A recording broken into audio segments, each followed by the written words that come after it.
పూరా లోకల్. మాది వికారాబాద్ జిల్లాలో మేము టీఆర్ఎస్ ప్రభుత్వం ఉన్నప్పుడు చాలా కష్టపడ్డాము. మాకు ఫోన్లు ఇచ్చిండు 2 GB ర్యామ్ ఇచ్చి 100 GB ర్యామ్ పని చెప్తున్నారు. అసలు ఫోన్ల పొద్దున్న దాకా ఫోన్లనే చెప్తుంటే ప్రభుత్వాలు మారుతున్నాయి తప్ప మీ సమస్యలు అయితే అసలు మారతలేదు. ప్రభుత్వాలు గెలిచి ఏం చేస్తున్నాయి అంటే నాకు ఈ సీటు కావాలి, నాకు ఈ సీటు కావాలి, నేను ఎమ్మెల్యేని కావాలి, నేను మంత్రిని కావాలి, నాకు ఈ మంత్రి కావాలి, ఆ మంత్రిని కావాలని పదవుల కోసం పోరాడుతున్నారు. కానీ కనీసం ఈ చిన్న ఉద్యోగాలలో వాళ్ళ భార్యలు కట్టుకుంటారు. ఒక 50,000 చీర కట్టుకొని ఫంక్షన్ కోతారు వాళ్ళ భార్య. మాకు నెలకు 13,000 జీతం వస్తే మా పిల్లల్ని ఎట్లా చదివించుకున్నాలి, మేము ఎట్లా బతకాలి? వచ్చే జీతాల నుంచే మీకు అవసరమైన అంటే ఎలా అంగన్వాడీకి సంబంధించిన వాటినే కొనుక్కోవాలని చెప్పేసి అంటున్నారు. నిజమేనా? అవి వచ్చే జీతాలకి అంతే కొనుక్కున్నాలి. మేము అంత లేవల్ చీరనే కట్టుకున్నాలి. అంగన్వాడీ చీర తప్ప వేరే చీర కట్టుకోవద్దు. కొంచెం కాస్ట్లీ చీర కట్టుకుంటే కూడా ఒక సూపర్వైజర్ ఓపది, ఒక CDP ఓపది, ఒక PD ఓపది. అంటే మా చీరల మీద కూడా వాళ్ళ డిమాండ్స్ అంటే మమ్మల్ని శారీరకంగా మానసికంగా అన్ని రకాల వాళ్ళు వేధిస్తున్నారు. ఇప్పుడు ధర్నాకు వచ్చినామంటే కూడా మీరు ఫోన్లు ఎందుకమ్మా ఎందుకు పోతారు, మీరు మీకు ఏం తక్కువైంది అంటే మీరు 13,000 వస్తున్నారు కదా, మీ బతుకులు ఇంతే, మీరు ఇంతనే సరిపెట్టుకొని అంటున్నారు. కానీ మేము ఊకునేది లేదు.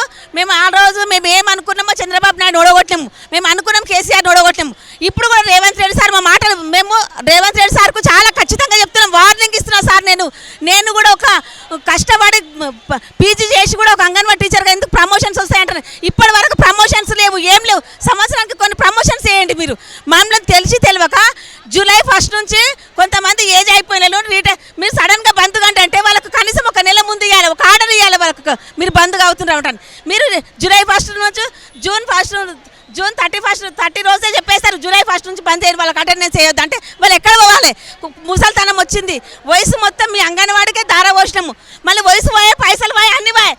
సడన్గా మీరు ఉద్యోగంలోకి వెళ్ళి మానేస్తే పిల్లలు అన్నం పెడతారా? ఈరోజు పిల్లలు సొంత పిల్లలే పోషించలేని పొజిషన్. ముసలమైనాక మమ్మల్ని ఎవరితో పోషించాలి? నువ్వు ఇచ్చే 50,000తోని ఏ కొడులో గుంజుకుంటుంది. గుంజుకున్నప్పుడు అప్పుడు ఏం కావాలి మా పరిస్థితి? మేము రోడ్డు మీద పడాలా? మేము ఆ రోజు చెప్తున్నాము, ఈ రోజు చెప్తున్నాం, ప్రతిరోజు చెప్తున్నాం. రాస్తా రోకో చేస్తాము, మొత్తం బస్సులు బంద్ పెడతాము, ఇంకా వీలైతే ఇంకా మా ప్రాణాలు పోయినా సరే కానీ మిగతా వాళ్ళైనా సరే బాగుపడే విధంగా మేము పోరాడతాము. ఈ వికారాబాద్లో పుట్టిన ఎట్లయితే హరీష్ రావు మీటింగ్ రచ్చ చేసి హరీష్ రావు రోడ్డు మీద కేసీఆర్ ఓడగొట్టాము, రేవంత్ రెడ్డి సార్ కూడా మా సమస్యలను పరిష్కరించకపోతే ఈ రోజు ఇట్లాంటి ప్రభుత్వానికి ఇది అట్లాంటి సవాల్ విసురుతున్నాం. ఈరోజు ఎంతమందిని విజిట్కి పంపిస్తాడు ఆయన? 3 అకల అంగన్వాడీ అది ఏమున్నా మురిగిపోయిన కందిపప్పు, పుచ్చుపట్టిన కందిపప్పు, కారం పొడి, కూరలు వేస్తే నల్లగైతున్నది. ఏం ఒకటి ఉంటే ఒకటి ఉండదు. 20 నెలల 30 రోజులు 20 రోజులు బియ్యం ఇస్తారు, 10 రోజులు నీళ్ళు. ఎవరినైనా డొనేట్ చేయమంట బియ్యం దానం ఇస్తారా? ఎవరన్నా ఎవరు ఇయ్యరు. వీళ్ళ బియ్యం డొనేట్ చేసినట్టు వీళ్ళకి నీళ్ళు రిపోర్ట్ ఇవ్వద్దు. మళ్ళీ సరైన నిధులు ఇవ్వకపోగా మీకు ప్రతిసారి లెక్కలు అడిగే పరిస్థితి అయితే కనపడుతుంది. లెక్కలు అడుగు, సూపర్వైజర్ వస్తుంది, CDP వస్తుంది, PD వస్తుంది, డైరెక్టర్ వస్తాడు. ప్రతి వార్డు మెంబర్కు, ప్రతి సర్పంచ్కి, ప్రతి ఎంపీటీస్కి కూడా వీళ్ళు చెప్పి అందరిని పిలిచి మీరు సెంటర్ విజిట్ చేయండి అని చెప్పి మమ్మల్ని ఘోరంగా హింసిస్తున్న పరిస్థితి. ఒక గవర్నమెంట్ స్కూల్కు అమ్మ ఆదర్శ పాఠశాల అని అక్కడ స్కూల్ అన్ని బాగు చేసి లక్షల ఫండ్ తీసుకొని ఏం చేస్తుండ్రో తెలియదు. కానీ అంగన్వాడీ సెంటర్ కనిపించదు వీళ్ళకు. కానీ అంగన్వాడీ ఇచ్చే రిపోర్ట్ మాత్రము డైరెక్టర్కు కావాలి, కమిషనర్కు కావాలి, ముఖ్యమంత్రికి కావాలి.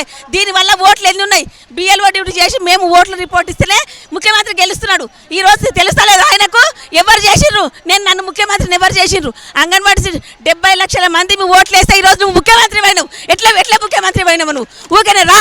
మేమందరం ఇప్పుడు మళ్ళీ రీసెంట్గా ఎలక్షన్ పెట్టు, చిత్తు పడగొట్టకపోతే చూడు నువ్వు అనుకుంటున్నావు ఈరోజు ముఖ్యమంత్రి అయినట్టు. ఆడోళ్ళు లూసురు తలిగినోడు ఎవరు కూడా ముందర పడరు, నువ్వు కూడా ముందర పడవని నేను అనుకుంటున్నా. ఆ రోజు నేను తాండూరులో కూడా ఇట్లనే సమస్యలు నెరవేరే వరకు పోరాడతాము. వీలైతే ఇక్కడనే వండుకుంటాము, కలెక్టరేట్ ముట్టరిస్తాము, ఎమ్మెల్యే రావాలి, కలెక్టర్ రావాలి, ఇక్కడ ఉన్న కాన్స్టిట్యున్సీలో ఏ లీడర్ అయినా సరే రావాలి, వచ్చి మాకు సమాధానం చెప్పాలి. ఓట్ల కోసం మమ్మల్ని అడగనీకి వచ్చినాడు, ఇలా మాకు సమస్యలు అడగనీకి వస్తలేరా? ఎక్కడ పోయారు వీళ్ళంతా? ఏడ తాగిర్రు, ఏడ కూర్చున్నారు, ఏం చేస్తున్నారు? ఇలా ఇంత లొల్లి అవుతుంటే ఒక కుక్క గారుస్తే సోషల్ మీడియాలో వైరల్ అవుతుంది. ఇంతమంది అంగన్వాడీ టీచర్లము ఏడుస్తున్నాము, మీకు వినిపిస్తలేదా? వాళ్ళకి ఏమైంది? మళ్ళీ ఏం రాజకీయం? ఇప్పుడున్న ప్రభుత్వం కానీ గత ప్రభుత్వం కానీ ఏదైనా సమస్య జరిగితే దానికి చర్చలకు రానైతే పరిస్థితి కనపడుతుంది. ఏదైనా సమస్య జరగాలి, దానివల్ల ఏదో ఒకటి జరిగితే తప్ప ముందుకు రాని పరిస్థితి అయితే కనపడుతుంది. ఇప్పుడు అంగన్వాడీ కార్యకర్తల విషయంలో కూడా అట్లే అంటుంది. అట్లా సమస్య జరిగిన అంగన్వాడీ కార్యకర్తల విషయంలో ఏం జరుగుతుందంటే మేము చచ్చిపోయినా పట్టించుకుంటలేరు, చచ్చిపోతే సాగు ఖర్చులు ఇస్తలేరు, కనీసం బొంతకు లేనికి రారు మా దగ్గరికి. ఇంకా వీళ్ళు ఏం గవర్నమెంట్?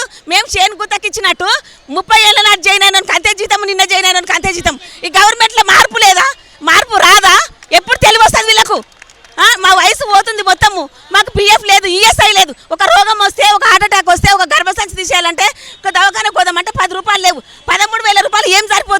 ఇదంతా గవర్నమెంట్ పడతలేదా, లెక్కలేదా?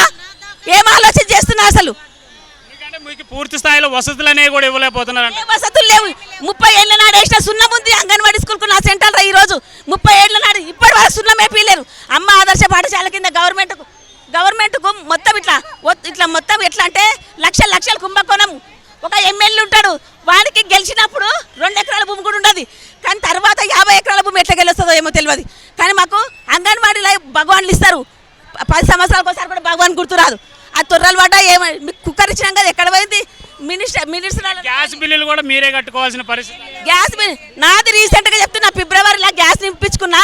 ఫిబ్రవరిలో గ్యాస్ బిల్లు ఒక దగ్గర పెట్టి నేను మార్చిలో తీసుకుపోయిస్తే నీకు నెల దాటిచ్చినామమ్మా, నీకు గ్యాస్ బిల్లు రాదని చెప్తాను సూపర్వైజర్.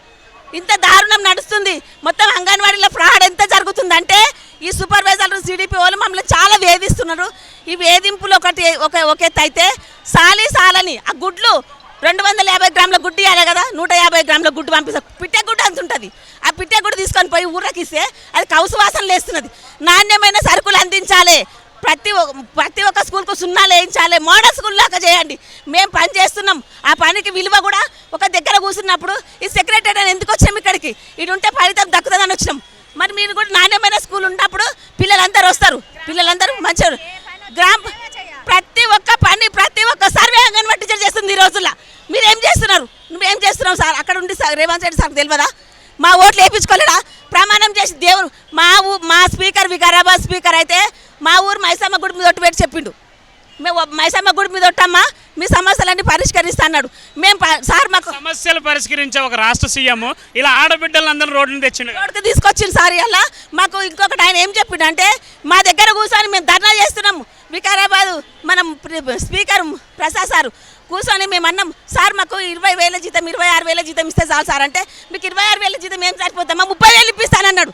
మరి ఈరోజు ఎక్కడున్నాడు స్పీకర్ సార్? లేడా? ఎక్కడున్నాడు? ఏడున్నాడు? ఇది అంతా లొల్లి వినిపిస్తలేదా? వీళ్ళందరూ కూడా కలిసి కట్టుగా మా సమస్యలన్నీ పరిష్కారం కావాలి, అయితేనే మేము శాంతంగా ఉంటాము. మేము ఈ 13,000 పని చేసేది లేదు, సెంటర్లు తెరిచే పరిస్థితి లేదు, చాలా ఉద్రిక్తం చేస్తాము. హైదరాబాద్ మొత్తం గడగడ వణుకాలే అంగన్వాడీ టీచర్లు అంటే చూపిస్తాం మేము. వాళ్ళకి అనుకుంటున్నారు, కానీ ఒక్కసారి చూపించినాం, గుర్రాలతో దొక్కినా కూడా తొక్కించుకున్నాం, కానీ మేము తెక్కపోలేము. ఈ రోజు కూడా అదే పరిస్థితి వస్తుంది. గవర్నమెంట్కి చెమటలు పట్టించే వరకు మేము ఊకం. మమ్మల్ని అర్థం చేసుకొని మాకు ఓట్లు వేసిండ్రని వాళ్ళు అర్థం చేసుకొని మమ్మల్ని అర్థం చేసుకొని మాకు పెంచుతామన్న జీతం, మాకు నిత్యావసర వసతులకు అనుకూలంగా మాకు 26,000 జీతము ఇవన్నీ ఇస్తే మేము సానుకూలంగా ఉంటాము. లేకపోతే మాకు కడుపు మండుతున్నది, మా పిల్లలు చదువుకుంటలేరు, మాకు జీవితంకు డబ్బులు సరిపోతలేవు. ఇవన్నీ కూడా గవర్నమెంట్ దృష్టిలో పెట్టుకొని మాకు మేలు చేయాలని కోరుకుంటున్నాం.